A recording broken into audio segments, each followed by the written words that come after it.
Hi, this is Cal Habig from the Coach's Mentor podcast. And today I want to share with you just a brief little seminar, not very long, but an important one, on recording coaching calls for evaluation.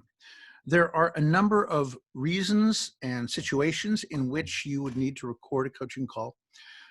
First, just to evaluate yourself, to record a coaching call and to listen back to it to yourself, not to share it with anyone, just to listen and evaluate your coaching yourself. Now, as we'll see, you do need to have permission to record that, even if no one else listens to it. But if you tell them it is just for self-evaluation, usually they will allow that. The second reason for recording coaching calls is because you're doing mentor coaching, either individually or in a mentor group. I provide both of those. And the mentor sessions are based around recordings and the competencies and seeing how well a coach maintains or demonstrates the competencies in that coaching call. So you need to have recording calls recorded for that. And you need to have, as we'll see in a little bit, both permission to record, but also permission to share. And then, of course, at some point, you will be sending a performance recording into the ICF for the adjudicators to listen to and to evaluate whether you meet the criteria for whatever credentialing level you're applying for, ACC, PCC, or MCC. So there are varying ways in which reasons in which you would need to record coaching calls for evaluation. Couple of things as we begin. Know your legal responsibilities and obligations before recording someone. It varies state to state. There is a website, recordinglaw.com, which, as you can see down here at the bottom right, if you're watching the YouTube video, if you're on the podcast, you can't see that, but there's a list of the states. And so you just scroll down to your state and click, and it will give what recording laws are on the books for your specific state, because they do vary from state to state and country to country. Any recording must be done with their permission. The laws vary from state to state, but both legally and ethically. The one constant is it must be with their recording. An unfortunate example was, I know a minister who was going to be having a meeting with a parishioner whom he had a lot of conflict with, and he thought this meeting would go have conflict. And so he chose to secretly record the situation so that if it didn't become a he said, she said sort of situation. Well, he shared the tape, and eventually the word got back to the parishioner, and it was found that he had violated a Schedule C felony, not schedule, but I forget the level C felony in recording without her permission. So it's not without consequences. I already looked at recordinglaw.com. It's not just legal. There are ethical concerns as well. The ICF Code of Ethics and Core Values was most recently updated in 2019. It's called the 2020 Ethics Code, but it was released at the end of 2019. It has 5 parts. All of them are pertinent to coaches, but 2 of them particularly are when it comes to recording conversations. The 5 parts of the Code of Ethics are the introduction, key definitions, and there's a key definition there we want to look at, the ICF core values and ethical principles, and then the biggest of the sections, ethical standards, and there are a couple of those standards that apply specifically to recording, and then the pledge. In the definitions section, the definition of confidentiality is laid out. It's this protection of any information obtained around the coaching engagement unless consent to release is given.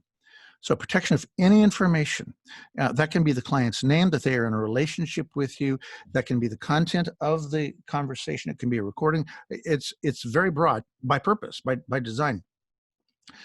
While a client can share that they are coaching with you, it is always inappropriate for a coach to mention that they are coaching with someone that is the client's story to tell, but especially when it comes down to recording.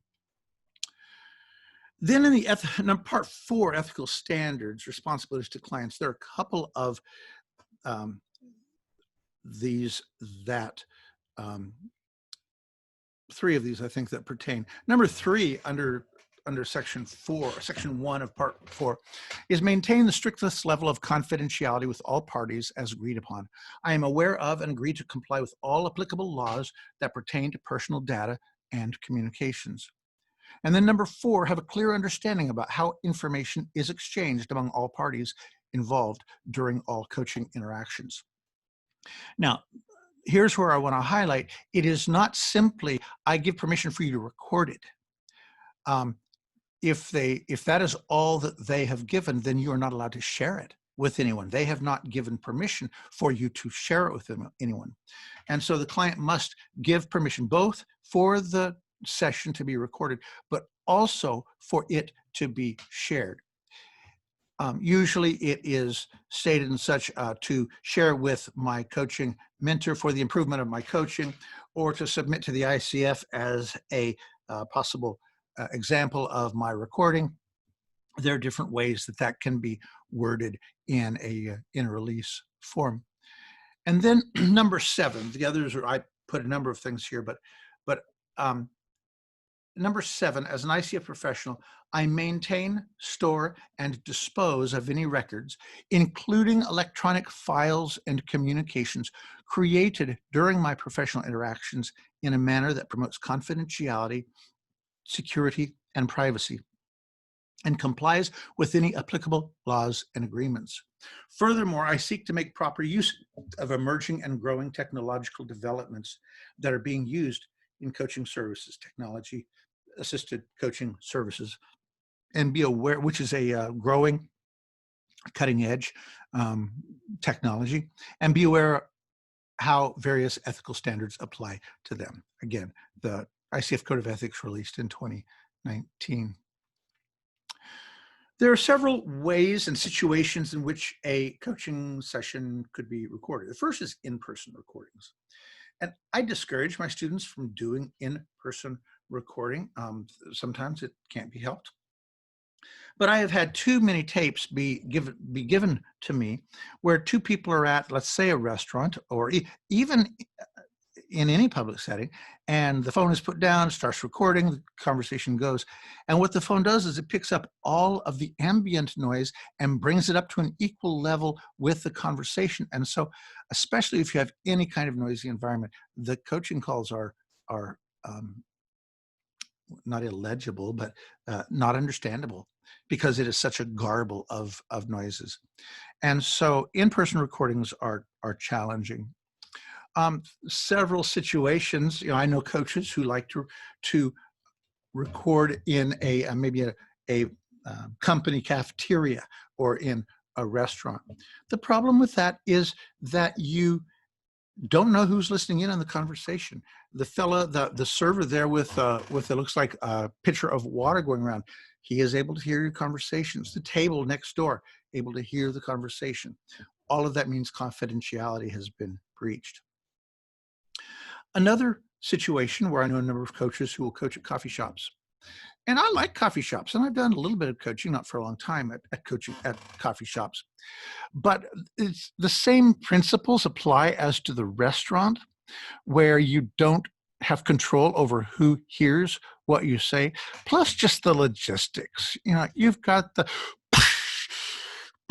of the espresso machines. You've got, I got a mocha on the bar for David, or whatever. Just all of the distractions in being able to focus on that client. So I really prefer not, but in terms of the confidentiality piece, that's the real big issue with coffee shops. Really, any public place here. For those of you on the podcast, not YouTube, we've got a picture of a child's playground and some adults around talking. In any sort of public situation like that, confidentiality becomes problematic because you don't know who is listening in on the conversation. With our phones, iPhones and Android phones, there are several apps that can be used to record an in-person coaching session. Let me mention several. The first is just the voice memo feature of iOS. It's built, if you have an Apple phone, it's built into it. It's free, it comes with it. The logo for not logo, but the button for it looks like what I've seen on the screen. And you can see it there blown up, and then as it is on my phone. And all you do is push that and you get the voice memos comes up. The little red button down at the bottom, you push that to begin the recording. The recording happens, and then when you're done, you can either pause or stop the recording, and then you can name it whatever you would like. There are some others. Rev has an app.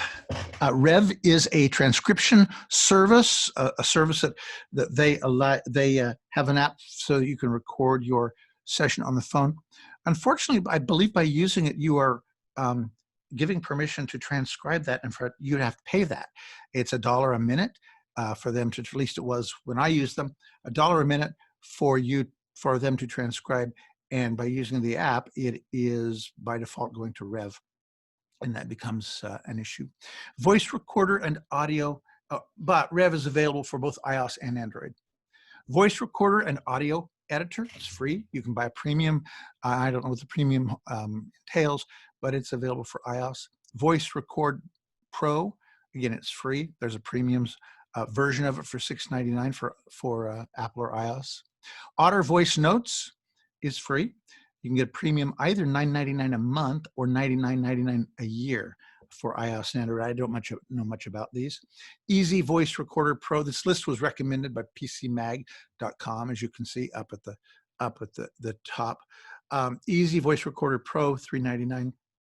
Rec Forge, 2 free with Android. Say and Go, $2.99 with iOS. Then Evernote. Evernote is it's not primarily a recording program. It is a note-taking and organization program. I use it. I've used it for a number of years. I pay to use it. I find it very helpful. It's available for both iOS and Android. But when you open up the Evernote screen, you see the place to put the title, begin typing your text if you're taking notes, to be able to file it. This is in the end. We'll go to the inbox. But if you go down to the bottom of the keyboard, there's that little microphone. You hit that, and the smaller version of that screen on the right-hand side shows the recording that is happening there. And then when it's done, it saves it. You give it a title, and you're good to go. An advantage of Evernote is that I don't know if transcribe it is the correct terminology, but they do analyze it. And I'm going to say transcribe it, but you don't have access to the transcription. It's only to be used for a search function. So when you are searching for a certain term, if that word has been used in the conversation, this recording will come up for as a hit search result. So that can be a handy tool. Then you have telephone recording, where you are in 2 different places and you are recording on the phone. In all of these, both the coach and the coachee call in from separate places and separate phones. One that I've used is freeconferencecall.com. It's an older program, but it's a workhorse. It works very, very well. As you can see here under my name, there is a dial-in number when you're going to have the session, and then the host has an access number. I've blocked out details there. The participant has an access code, and then when the conversation is done, it's automatically recorded. You can delete it, but it is automatically recorded. And then there is a separate playback number. So either the coach or the coachee can call this number and put in access code. Access code's the same for both, and you're able to listen to the recordings. When you dial that and put in the access code, you get the list of recordings, and you tell them, okay, yours is number 21.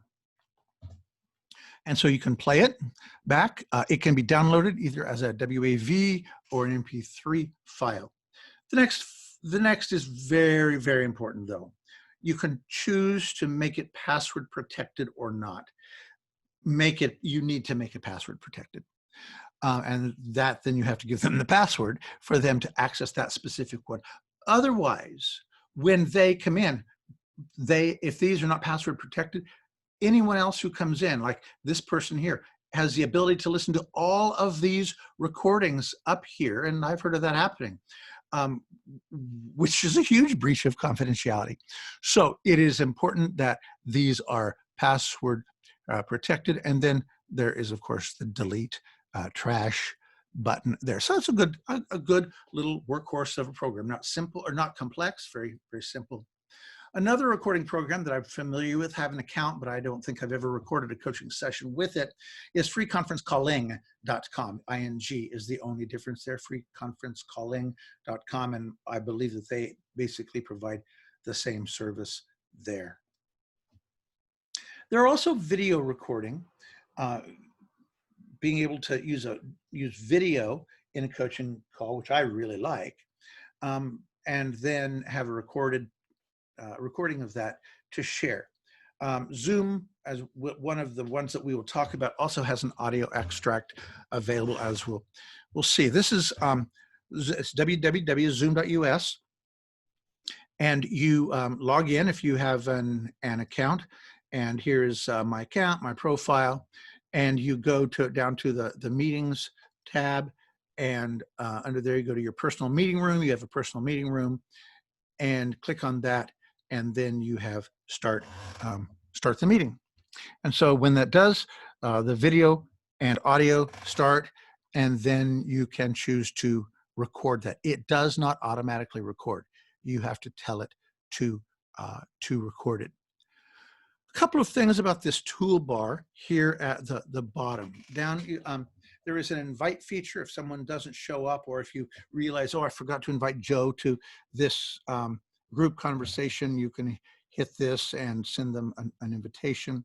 Manage participants. This will tell you how many participants are on the call. And if you click that, it will put a column at the side that lists the participants. That's also helpful when you decide to give permission. My account is no one can get in my room unless I specifically give them permission. I can also remove them from the room. But that came with COVID and a higher level of usage of Zoom. And suddenly we had reports of college classrooms where people would get the login number and they would come in and say all sorts of inappropriate things in the classroom setting. And so no one is allowed in the classroom unless you give that to them. Share. This is share the screen. That's what I'm doing. I'm recording this mini webinar on Zoom. And so you share the screen with that. Chat feature is, it will open up a chat box where you can type a chat to everyone who's in the room, or to just the person running the meeting. And then of course there is the record button. Over at the left-hand side, there are two important buttons, the mute and the stop video button. Mute, when you have a large group, it's usually helpful to have everyone mute except the person or persons who is speaking in the conversation. And then there's the stop video that turns the video off. And that is especially helpful when someone on the call does not have good internet service. Video takes the biggest amount of bandwidth, and usually by stopping their video, it clears up a lot of the audio problems that can happen, the garbling and the freezing, if they just stop that and are only using the audio portion of the call. Then, when the call is done, it is saved. If you can save it to the cloud, or you can save it to, which is Zoom's cloud, or you can save it to your computer. For confidentiality reasons, I choose to always save it to my computer. And here it creates a new folder and then inserts these files in it. 3 files. There is an audio only M4A file. This is just, as it says, audio only. That's all it is. But that's best. Because for sending a recording to a coach, or definitely to ICF, you don't want the Zoom. You just, the video, you just want the audio. And so occasionally I'll have a student who will send me the MP4, which is the full version with all of the video and everything on it. And I ask them, I'm going to delete this. Would you please send back the audio? Send just the audio. One, because I want to listen to what you are saying. Plus, it is a whole separate issue to get permission to record. You also have to get permission to record and to share someone's face and voice, the video, the MP4. Just send the M4A. Another program, an older program, one that perhaps you're familiar with, is Skype. It's one owned by Microsoft now, I believe. I have used it in the past. I don't use it anymore, hardly at all. The only reason I will use it is if I have a client, I coach for the United Nations, and sometimes when they've got people all over the world, people have very, very poor internet connection, and they can reach Skype, but they're not able to get Zoom or others. And so I may do one every year or two. But Skype also is very unstable. The ICF, in fact, says use of services such as Skype are not recommended to produce recordings for the performance evaluation due to possible disconnections during the session. Skype is especially bad at that, at dropping the signal. If you're just having a conversation, it's not the end of the world. But if you are recording it, it is a huge problem. Now, Skype, at least my awareness of it, Skype does not record the conversation. You have to get a separate app, a Skype recording app, to use to actually record the call. But those are available online. So that concludes this little mini webinar on recording coaching calls for evaluation. If you are coaching and if you are a certified or credentialed coach, you will need to record calls, both for evaluation for yourself, but also for your mentor, coach. And then eventually, as you go up from earning your ACC to your PCC to your MCC, you have to provide 1, 2, or more recorded calls to be evaluated. And so good luck with that. If you have any questions about this, feel free to contact me.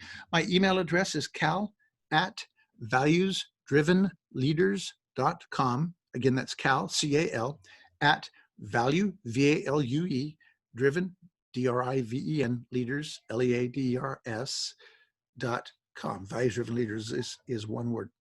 Until then, good luck with your coaching, and coach on. Bye now.